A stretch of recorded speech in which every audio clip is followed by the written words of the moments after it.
YouTube channel Shri हरे नमः को like, share, subscribe करें। धन्यवाद। कभी कभी अपने ही दांत से अपनी जीभ कट जाती है। कभी कभी अपने ही दांत से अपनी जीभ कट जाती है। तो जीभ को काटने वाले दांतों को क्या लोहा पत्थर लेकर मार के तोड़ा जाता है? समझा दिया जाता है कि दांत भी अपने, जीभ भी अपने, हो जाता है कभी कभी। तो चलो, इस बेचारे से गलती हो गई, गम खा। ये आत्मवत दया का, अब दांत भी अपने, जीभ भी अपने, आत्मवत दया का एक भाव है। अब क्या, दांतों ने जीव को काट लिया, तब इसको जिंदगी भर याद रख करके दांतों के प्रति बैर रखेंगे थोड़े। आत्मवत दया का दूसरा भाव कि अपने बच्चे में,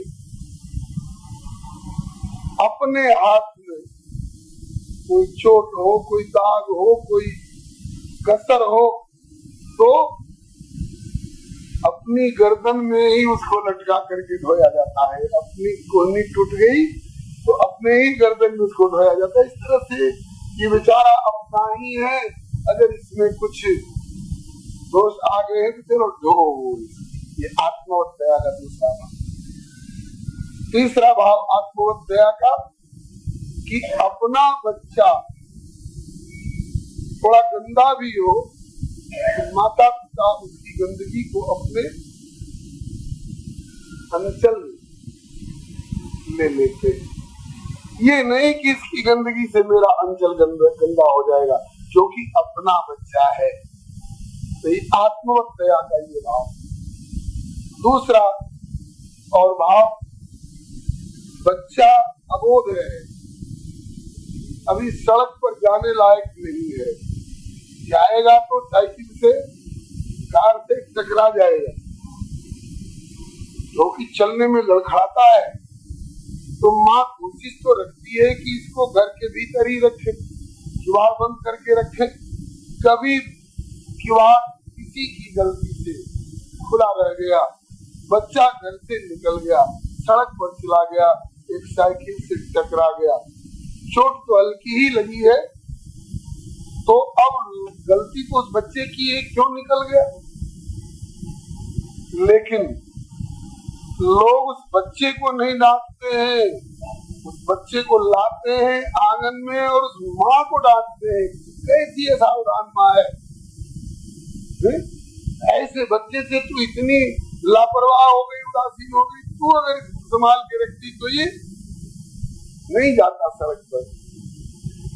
तो गलती बच्चे की और डांट पड़ रही है माँ के ऊपर, और माँ भी ईमानदारी से कबूल कर लेती है, हाँ मुझसे गलती हो गई, मेरा लाल, अगर मैं सावधान रहती, मैं किवाड़ खुला नहीं रहने देती, मैं किवाड़ बंद करके रखती, तो मेरे लाल को चोट नहीं लगती। तो इसी तरह से राम जी अपने लोगों के प्रति, स्वजनों के प्रति, प्रजा के प्रति कोई दोष दृष्टि रखते ही नहीं है। और अगर किसी में कुछ गलती आई भी तो कहते हैं कि इसकी गलती नहीं है, मेरी गलती। अगर मैं सावधान रहता इसके गलतियों को मार्जन करने में, तो ये दोष इसमें नहीं आते। ये आत्मवत दया का भाव है। तो कहते हैं कि सैकड़ों अपराध किए हुए कोई व्यक्ति अगर सामने आ जाए और कहे कि तो मैं आप ही का तो हूँ, अरे भाई ठीक है, आओ तो गले लगा ले, सकृत प्रणाम, एक बार और कुछ जीवन में अच्छा न किया, केवल एक बार प्रणाम किया तो प्रणाम पर ही बस है। बहुत सज्जन है, ये प्रणाम करता है, प्रणाम करना जानता है। पुनः स्मरत जपकाराम सदमप्यात्मवत्तया और कथनचित उपकारेण कृते नैकेन तुष्य। एक बार कोई अच्छा काम जीवन में बन गया हो और वह भी कथनचित जैसे तैसे किसी तरह से उसकी नीयत नहीं थी अच्छा काम करने के लिए, उसके द्वारा कुछ हो गया संगवश, तो कहते हैं कि उसको जीवन भर याद रखते हैं, उसकी चर्चा करते रहते हैं। तो बहुत अच्छे आदमी है, तो बड़े समाज सेवी है। उन्होंने एक बार ऐसा कर दिया था, मैं व्यक्तिगत रूप में उनको जानता हूँ, किस प्रकार से इतना प्यार देगा। अच्छा, पूछत कुशल सकल पुरजन से नित्य प्रति घर घर जाकर के, ऐसा शासक कहाँ मिलेगा जी। पूछत कुशल सकल पुरजन से नित्य प्रति घर घर जाके, प्रत्येक घरों में जा करके नित्य प्रति सबका कुशल पूछते। पौराण स्वजनवत नित्यम कुशलम परिपृच्छति, पौराण पुरजनान समस्त पुरजनों से नित्यम कुशलम परिपृच्छति, परितः पृच्छति, कई कई दृष्टिकोण से पूछते। शरीर सुखी है ना, मन प्रसन्न है ना, आत्मा संतुष्ट है ना, बाल बच्चे सदाचारी सदाचार पूर्वक सेवा परायण होकर रहते हैं ना, किसी तरह की परेशानी तो नहीं है, किसी तरह का अभाव तो नहीं है। और उत्सवेषु सर्वेषु पितेव परितुष्यति, जितने भी उत्सव होते हैं प्रजा के अंतर्गत, चाहे व्यक्तिगत उत्सव हो चाहे सामाजिक उत्सव हो, किसी के घर में बेटा पैदा हुआ तो उसके घर में बेटा पैदा नहीं हुआ तो हमारे घर में बेटा पैदा हुआ है, केवल उसके घर का व्यक्तिगत उत्सव नहीं है। राम जी भी इसका उत्सव मनाते हैं। और किसी को पता लग गया कि 2 दिन से उसके मत्थे का दर्द नहीं छूट रहा है, तो उसके मत्थे में जितना दर्द होता है उससे ज्यादा सर दर्द राम जी के मत्थे में होने लग जाता है। क्यों उसके सिर में दर्द हुआ और वो दर्द कैसे छूटेगा। मतलब अपने सरदर्द की उतनी चिंता नहीं है जितने प्रजा के सरदर्द की चिंता है। ऐसे ऐसे गुणों का वर्णन है, हम समग्र नहीं वर्णन कर पाएंगे, समय नहीं है।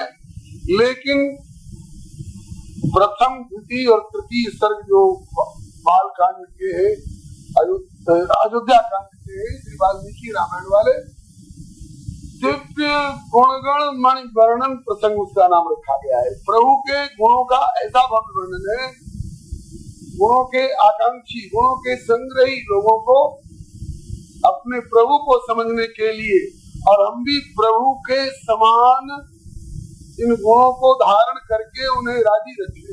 मानस की एक अर्धाली है, सोई जाने जय देव जनाई। आगे क्या है, जानत तुम्हें हो जाई। इसका निर्गुण निराकार अद्वैत वेदांत पद्धति वालों के यहाँ अर्थ है ब्रह्मविद ब्रह्मैव भवति। उनको जानने वाला वही हो जाता है, उनको जानने वाला तुम ही हो जाता है। इसका मतलब कि भगवान हो जाता है, वह ब्रह्म हो जाता है। अद्वैत वेदांत पद्धति वाले निर्गुण निराकारवादी मोक्षाकांक्षी लोगों के यहाँ ऐसा अर्थ हो सकता है। और अपने सगुण साकारवादी भक्तों के यहाँ, उपासकों के यहाँ जानत तुम्हें हो जाए का अर्थ इतना ही है कि जो समझ जाएगा तो जान जाएगा मेरे रामभद्र बड़े शील सिंधु है, वह शीलवान हो जाएगा, वह उद्दंड नहीं रहेगा। जो समझ जाएगा कि मेरे रामभद्र दीन दुखियों के प्रति बड़े दयालु हैं, दया सागर है, वह दयालु हो जाएगा, वह कठोर नहीं रह जाएगा।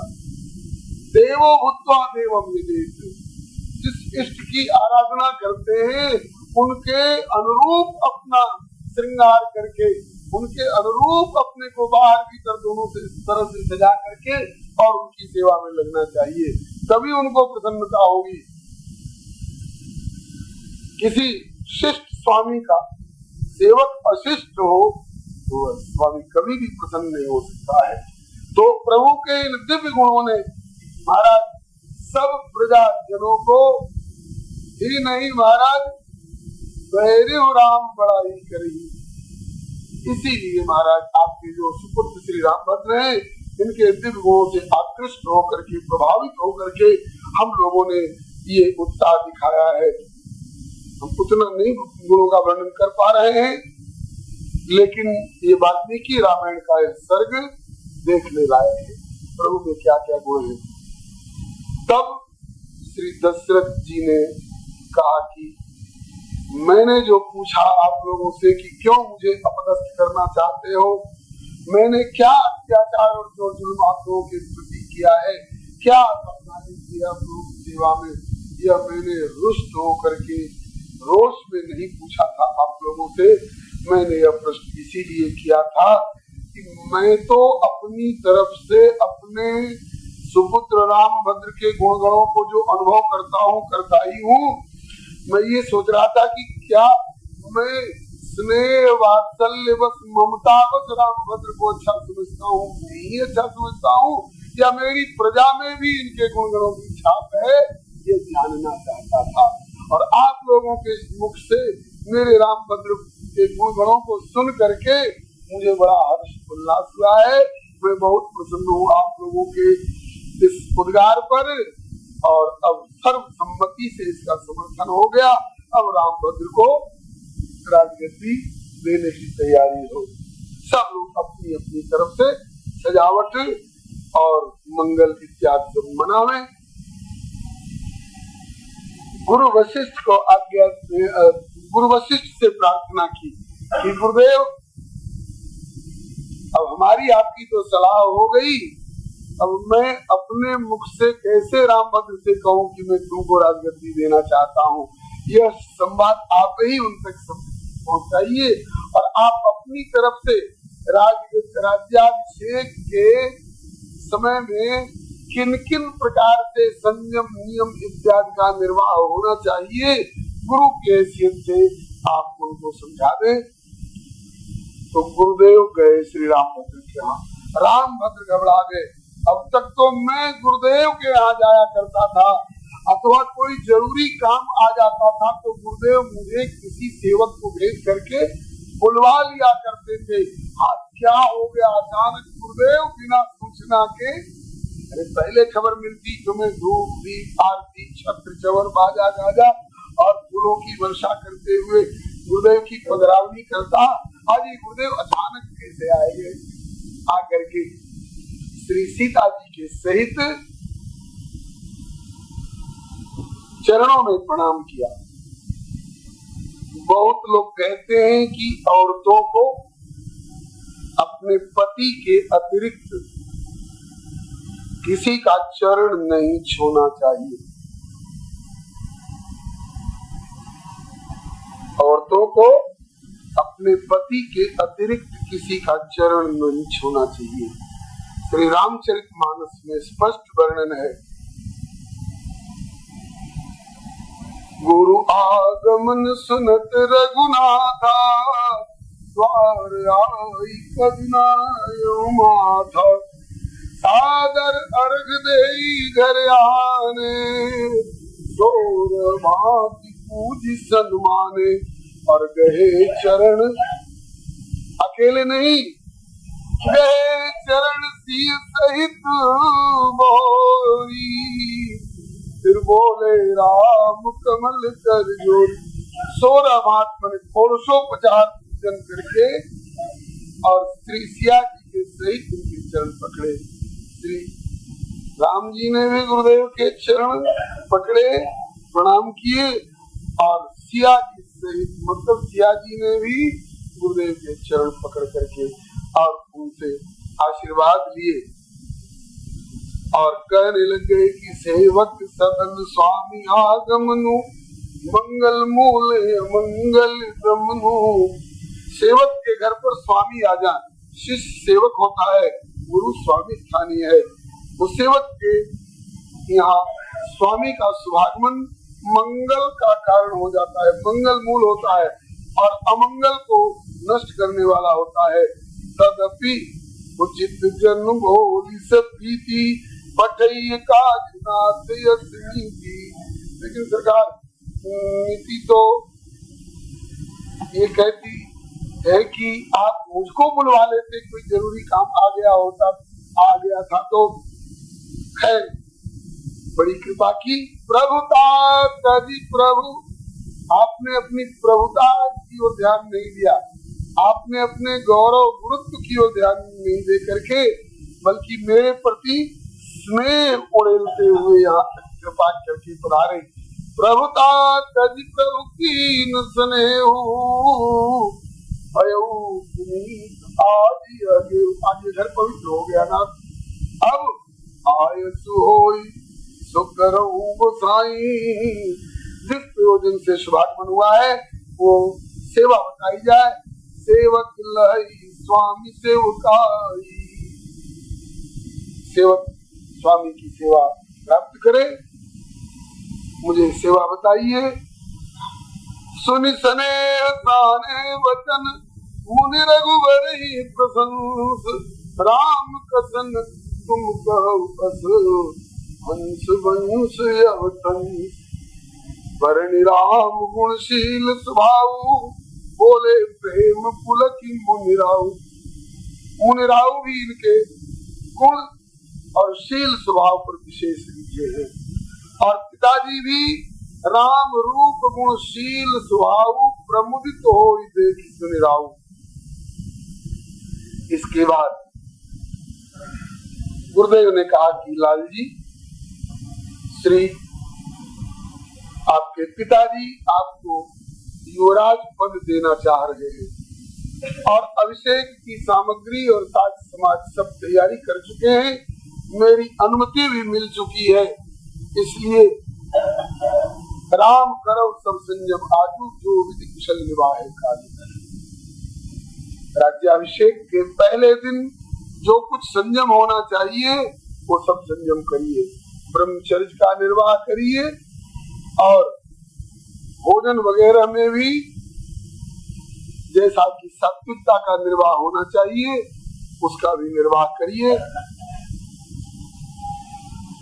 आगे एक ऐसा वाक्य कह रहे हैं जिससे कि लगता है कि गुरुदेव को भी आभास है इस बात का कि यह राज्याभिषेक होने नहीं पाएगा।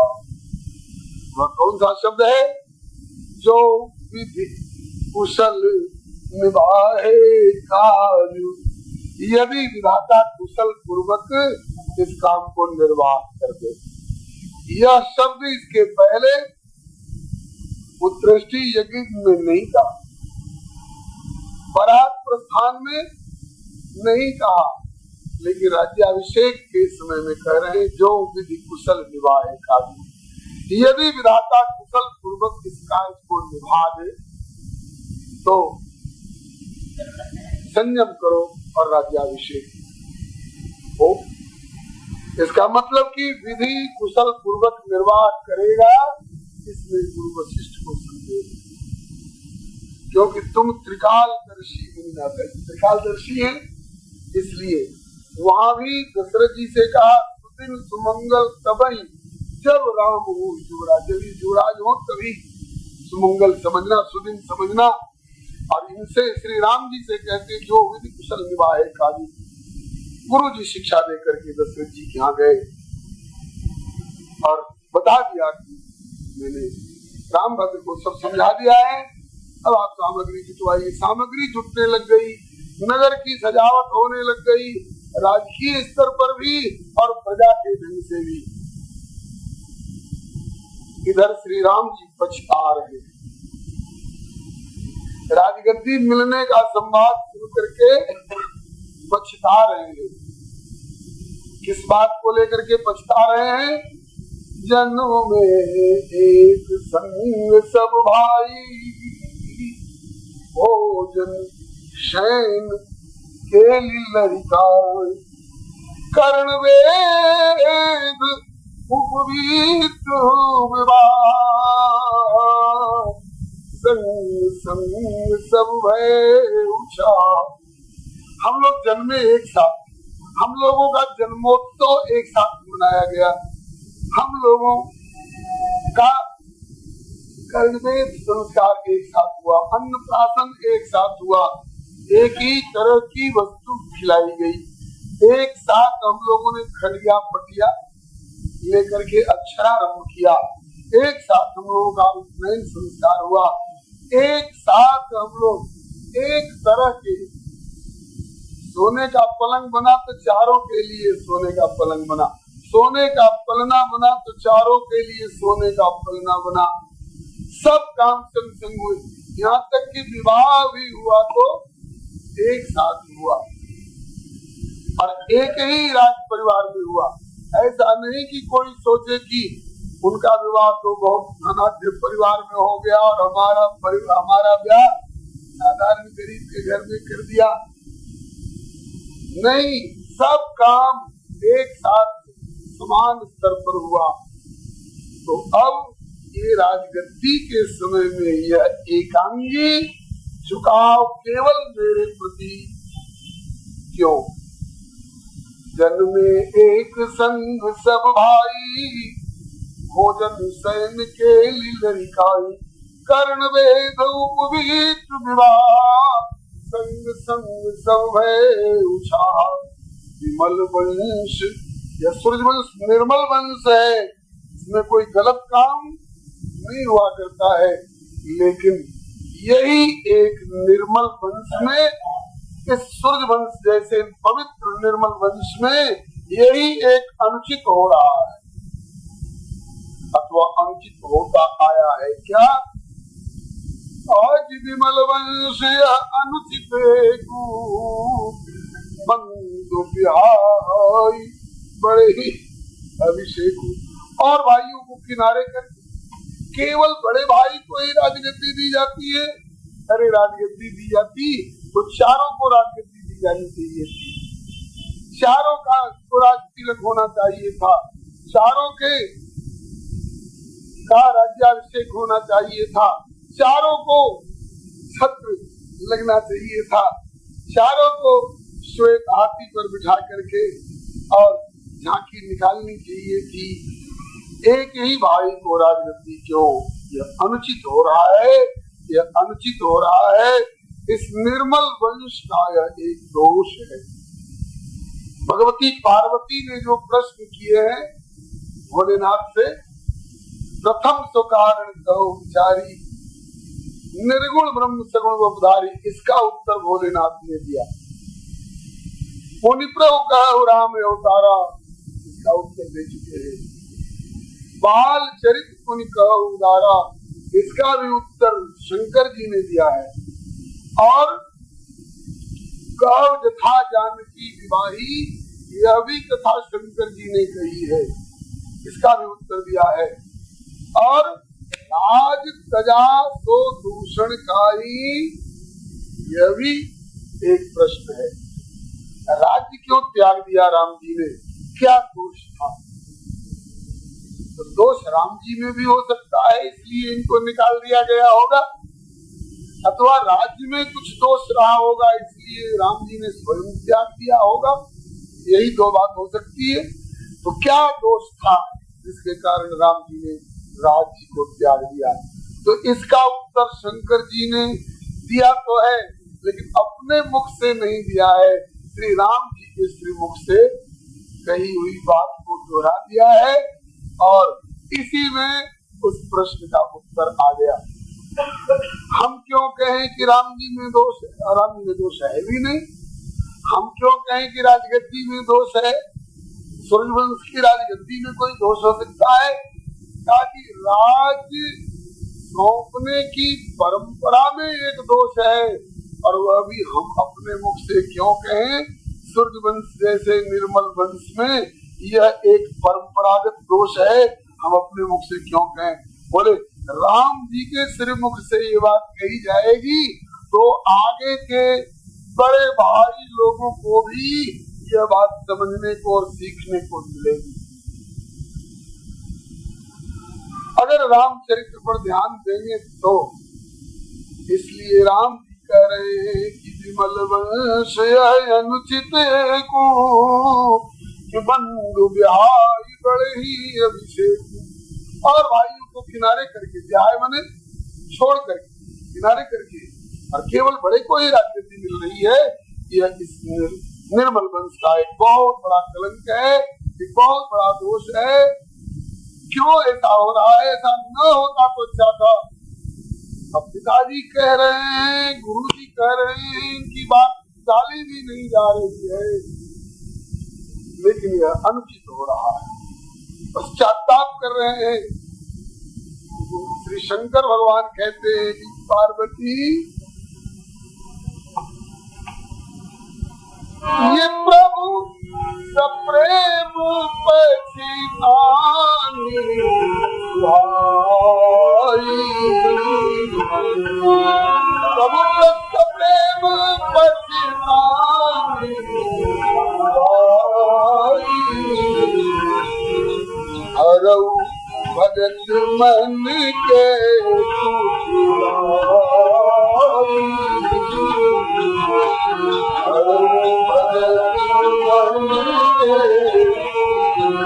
YouTube चैनल श्री हरे नमन को लाइक, शेयर, सब्सक्राइब करें। धन्यवाद।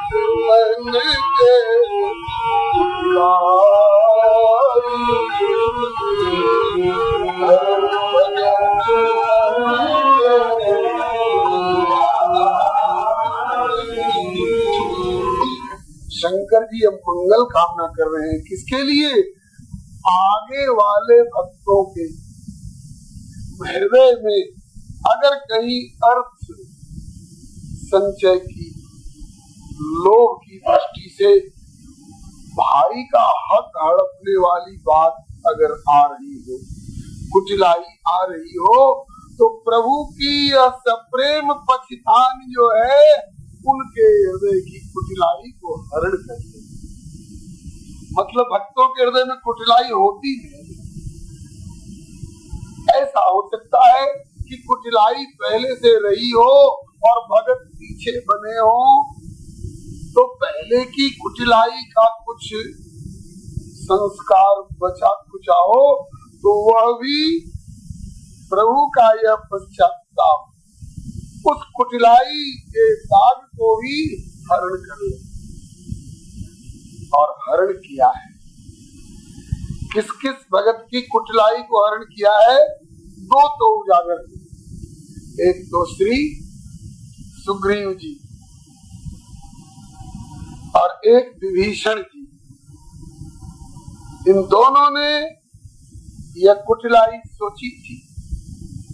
उर्कच प्रथम वासना रही, था तो भाई महाराज, लेकिन बंधन हो मोरया काला। तो इनके मन में भी लालसा हो गई थी कि इसका किसी तरह से बंटाधार सत्यानाश हो जाता और यह राज्य हमको मिल जाता।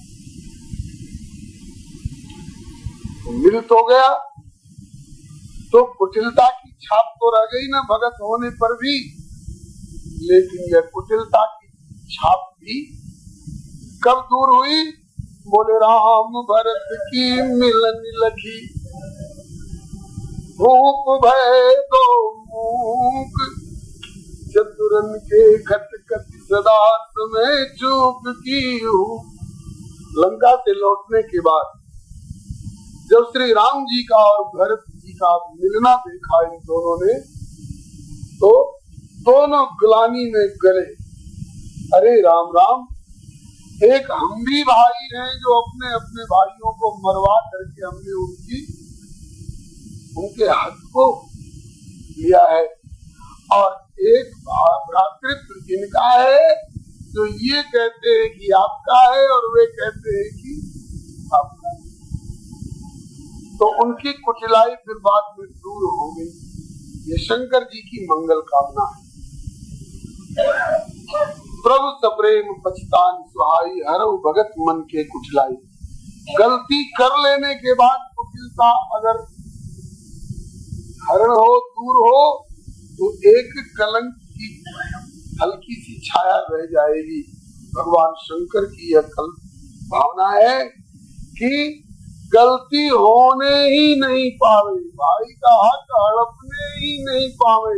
उससे पहले अगर हड़पने की भावना आई और उसी समय प्रभु का यह चरित्र, प्रभु की यह पछताने की क्रिया यदि ध्यान में आ जाए, तो गलती करने के पहले ही उनकी कुचलाई हरण हो जाए, और ज्यादा अच्छा होगा।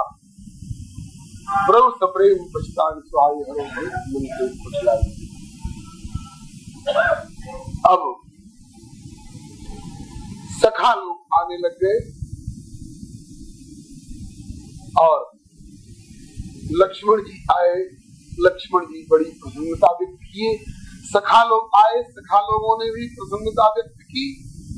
श्री बिंदु जी महाराज ने इस प्रसंग के एक दो कवित्व लिखे हैं। सखा लोग पूछ रहे हैं, मित्र अब तक तो तुम राजकुमार मात्र ही रहे, इसलिए हम लोगों को साथ रख करके खेलते खिलाते थे, हम लोगों की रुचि का ध्यान रखते थे, लेकिन राजा हो जाने पर भी हम लोगों का ख्याल रखोगे? तो श्री रघुनाथ जी ने कहा है कि भैया जग के सब कारबार भूले 1000 बार, लेकिन प्रेमियों के प्रेम को न भूले हैं न भूलेंगे। तो बालक लोग कहते हैं कि भैया फिर कहीं अगर दोबारा हमको जन्म हो, भरतक राम जी के सखा बनने के बाद दोबारा जन्म होने का कोई प्रश्न ही नहीं है, लेकिन अगर कहीं दोबारा जन्म हो तो हे विधाता हमें एक ही बात देना कि सेवक हम स्वामी सीना हो नाथ यह और निभाए। फिर हमारे स्वामी यही बने श्री रामचंद्र जी, और हम इनके हैं तो मित्र वर्ग के, लेकिन हम लोग इनके सेवक होकर के रहे। श्री लक्ष्मण जी से कभी परिचय पूछा गया कि ये आपके क्या लगते हैं, कथा आगे की है, ये आपके क्या लगते हैं? बोले मेरे और इनके बीच में दो नाता, एक नाता हुआ जो इनकी तरफ से मुझे माना जाता है, और एक हुआ जो मेरी तरफ से इन्हें माना जाता है। बोले कौन कौन दो नाते हैं? बोले अहमस्यावरो भ्राता, ये मुझे अपना भ्राता मानते हैं, और आप इनको क्या मानते हैं? बोले गुणेरदास से मुपागत, मैं इनको अपना स्वामी मानता हूँ, अपने को इनका सेवक मानता हूँ। मतलब श्री राम जी लक्ष्मण को अपना सेवक कभी नहीं मानते हैं, इनकी रुचि रखने के लिए इनकी सेवा स्वीकार करते हैं, लेकिन इनको अपना भाई मानते हैं, अपने बराबर का मानते हैं, अपने से किसी हालत में कम नहीं मानते हैं। और लक्ष्मण जी प्रभु के गुणों से इतने प्रभावित हैं कि बराबर के हिस्सेदार हकदार भाई होकर के ही, और कभी अपने को इनके बराबर नहीं मानते हैं, इनका सेवक करते हैं। यही भाव प्राय सभी राम जी के सखाओं का है। समस्त सखाओं के प्रति राम जी को अपने बराबर का मित्र मानते हैं, और सारे सखा लोग इनको अपना स्वामी मानते हैं।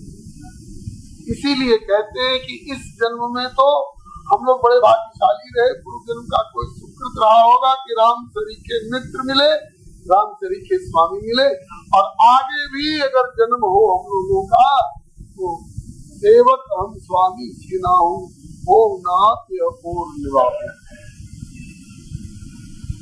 अब इधर श्री राम जी के राज्याभिषेक की तैयारी हो रही है, और देवता लोग आकाश से अपने लोकांतरों से राज्याभिषेक की तैयारी देख रहे हैं कि अवध में शहनाई बजना शुरू हो गई है, नगाड़े बजने शुरू हो गए हैं, घंटे घड़ियाल झांझ मृदंग इत्यादि के साथ घर घर में राम राज्याभिषेक के उपलक्ष्य में मंगलमयी कामना के साथ में गीत मंगल गाए जा रहे हैं। तो देवताओं को ये बात अच्छी नहीं लगी। क्यों? अगर राम जी राजगद्दी पर बैठ जाएंगे, वन में नहीं जाएंगे, रावण के साथ इनकी छेड़छाड़ नहीं होगी, तो हम लोग रोते ही रह जाएंगे। इसलिए नहीं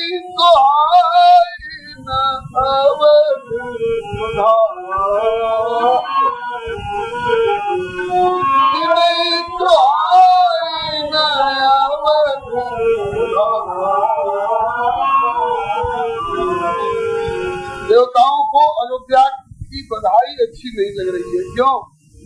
ऐसे बोले कि जैसे चोर ही चांदनी रात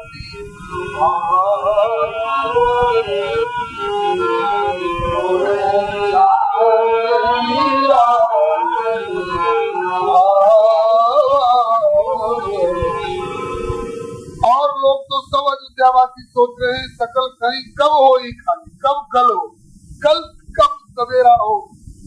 और विघ्न मनावई देव कुचाली देवता लोग विघ्न मना रहे हैं। अपने स्वार्थ में सने हुए देवता लोग विघ्न मना रहे हैं कि इस राज्याभिषेक में विघ्न पड़ जाए तो अच्छा है। कैसे? जैसे चांदनी रात सबको प्यारी लगती है, लेकिन चोर को प्यारी नहीं लगती, क्योंकि चोर चांदनी रात में चोरी करने जाएगा तो दिखाई पड़ जाएगा और पहचान में आ जाएगा, संकट में पड़ जाएगा। जैसे चोर को चांदनी रात अच्छी नहीं लगती है, उसी तरह से अयोध्या के अंतर्गत इस समय का राम राज्याभिषेक की तैयारी अच्छी नहीं लग रही है। अब कैसे विघ्न करें, उपाय सोचने लग गए तो सरस्वती जी को चुना।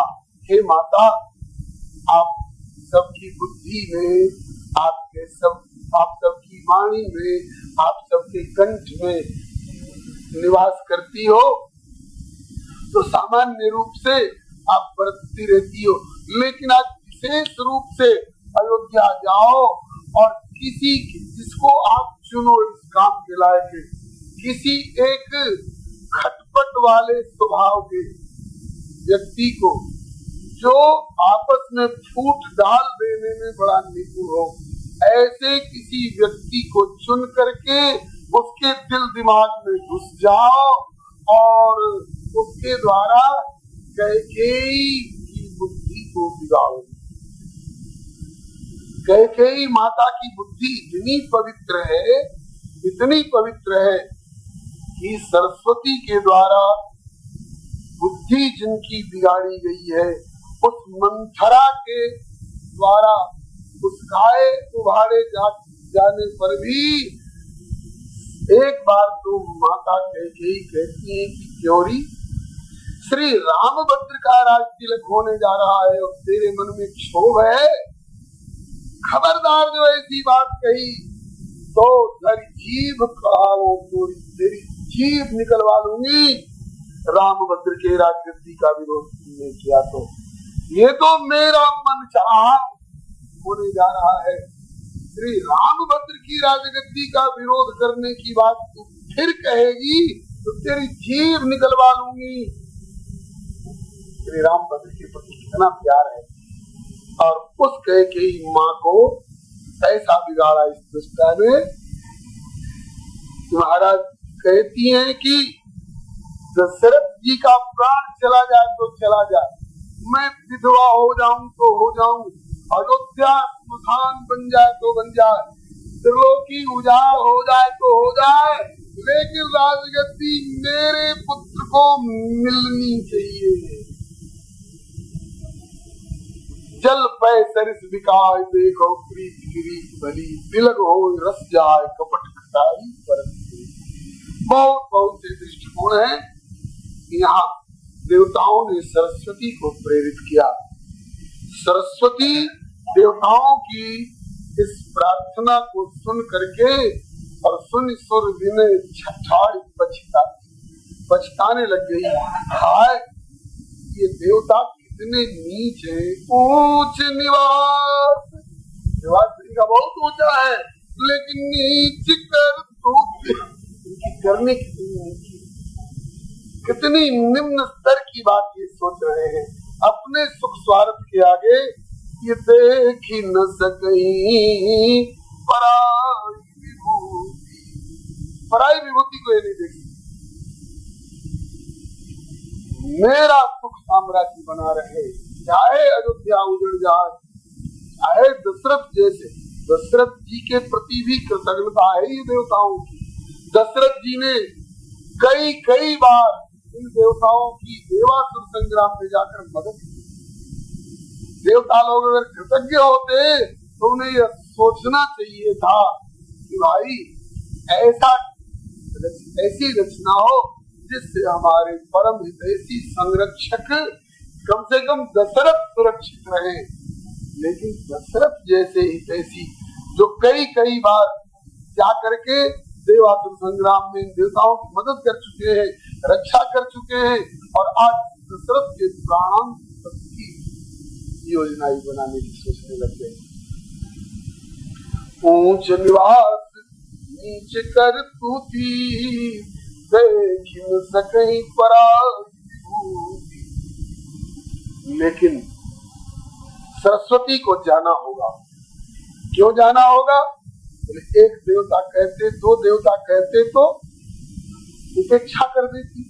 सब देव समाज मिलकर के आग्रह कर रहा है, तो समाज की उपेक्षा कैसे की जाएगी? सब देवता लोग मिलकर के आग्रह कर रहे हैं। और एक बात और है, अभी थोड़े दिनों के लिए अवध संकट ग्रस्त जरूर होगा, लेकिन अवध की संकट ग्रस्तता से सारे विश्व का संकट दूर हो जाएगा भविष्य में। इसलिए आगिल काज विश्व का त्रास दूर होगा। रावण के अत्याचार से सारा विश्व रो रहा है, सारे विश्व को सुख होगा। तो जैसे थोड़ी थोड़ी देर के लिए बालक के फोड़े में चीरा लगवाने के लिए माँ को भी कठोर बन जाना पड़ता है, इसी तरह से अपने कलेजे पर पत्थर रख करके सरस्वती हर हृदय दशरथपुर आई। आगिल काज विचार बहोरी, करिए चार कुशल कंगोरी। कवि लोग जो मुझ सरस्वती के सहारे कुछ भगवत गुणगान करते हैं, वे लोग मेरा अनिष्ट नहीं मनावेंगे, मेरे लिए भला मनावेंगे, क्योंकि इस घटना से, इस सूत्रपात से सारे विश्व का संकट दूर होगा। आगे राम राज्य की प्रतिष्ठा होकर सब सुखी होंगे। तो सबको सुखी करने के लिए कुछ अवधवासियों को थोड़ा दुखी अगर होना पड़े तो अभी कोई बात नहीं। दशरथ जी के नगरी में आई और आ करके नाम मंथरा मंदमती, चेरी कैकेयी केर, अजस बेचारी ताई कर गई गिरा मत थे। इसकी मति को फेर गई, घुमा गई। वैसे ही ये मंथरा पूर्व जन्म से ही राम जी की विरोधिनी रही है।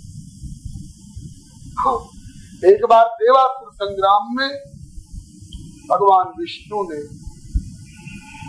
इसको दंडित किया था, और यह भी कथा श्री सत्योपाख्यान रामायण में है। और मेरे ख्याल में ये बलि राजा की बहन थी या बेटी थी, हमें ध्यान नहीं है, लेकिन उसी कुल की थी। और इसको विष्णु भगवान ने दंडित किया था, तो उसने ये कह करके कि मैं इसका बदला लेने के लिए आऊं, और वही आकर के मंथरा बनी। तो पहले से भी श्री रामभद्र के प्रति आंख रखने वाली है, और कैकेयी की दासी है, और दासी भी इधर उधर से नहीं मिली है, ये कैकेयी के पीहर से ही आई है। तो इसी को चयन किया सरस्वती जी ने, और इसकी मति को फेर करके चली गई।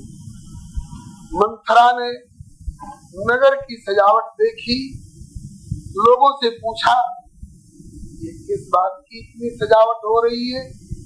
लोगों ने बताया कि अरे अभागिन, तू इसी नगरी में रहती है, नगरी में नहीं जी, इसी राजमहल में रहती है, तुमको इतना भी पता नहीं है कि कल राम जी का राज्याभिषेक होने जा रहा है। बस राम जी का राज्याभिषेक सुन करके इसके हृदय में आग लग गई। पूछे सिलोगन का उछाओ, इस बात का उछाल इतना हो रहा है। लोगों ने कहा कि राम तिलक सब, राम तिलक सुन भाकुर दाऊ, श्री हरे नमः। राम जी का तिलक सुन करके इस हृदय में दाह हो गया। दाह माने आग लग गई, जलन हो गई, दाह माने जलन। और सोचने लग गई कि अरे मेरे रहते राम को राज्याभिषेक हो जाएगा, ऐसा हो नहीं सकता है, अब कौन उपाय करूं। इसलिए जाकर के श्री कैकेयी जी के पास में, जो श्री राम को माता कौशल्या से भी अधिक प्यार दिया करती थी। ऐसा वर्णन है कि राम जी को जन्म तो दिया है कौशल्या जी ने, लेकिन पाला है माता कैकेयी। राम जी किसी बात पर अगर चिढ़ जाते हैं, अड़ जाते हैं, कबहू सती मांगत आर करें और पुण्य लेत सोई जेलाग। अरे तो उस समय दशरथ जी मनाते मनाते हार जाते हैं, नहीं मानते हैं जय राम भद्र। कौशल्या जी मनाती मनाती हार जाती है, नहीं मानते हैं राम भद्र। तब कहा जाता है कि कैकेयी अम्बा को बुलाओ, वही अपने राम को मना सकेंगी। और जब कैकेयी माता सामने आ जाती है तो श्री राम भद्र सारा हटे और सारा रोना धोना छोड़ करके माता कैकेयी की गोदी में विराज जाते हैं। माँ कैकेयी जो एक बार कह देंगी उसको श्री राम भद्र लगेंगे। इतना प्यार श्री राम का। माता कैकेयी ने ये बात कही है कि हमारे ऊपर मोह पर करई स्नेह विशेखी। विशेखी का मतलब अपनी निजी माँ कौशल्या से भी विशेष और अधिक स्नेह मेरे प्रति करते हैं। तो कैसे मालूम हुआ? मैं करी प्रीति परीक्षा देखी। वैसे तो कौशल्या सम सब मातारी, राम सहज सुहाए प्यारी, लेकिन वो पर करे स्नेह विशेखी। मैं करी प्रीति परीक्षा देखी।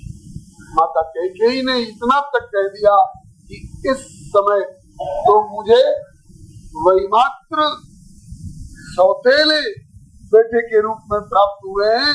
अब मैं तो चाहती हूँ कि श्री राम अगले जन्म में मेरे औरस पुत्रों, मेरी कोख से उत्पन्न होने वाले, जो विधि जन्म दे करी छोहु तो राम सिय पूत पुतो। तो श्री राम भद्र का माता कैकेयी के प्रति और माता कैकेयी का श्री राम के प्रति अत्यंत प्रगाढ़ प्रेम है, लेकिन उस प्रेम में खटाई डालने के लिए ये मंथरा जा रही है। YouTube चैनल श्री हरे नमन को लाइक, शेयर, सब्सक्राइब करें। धन्यवाद।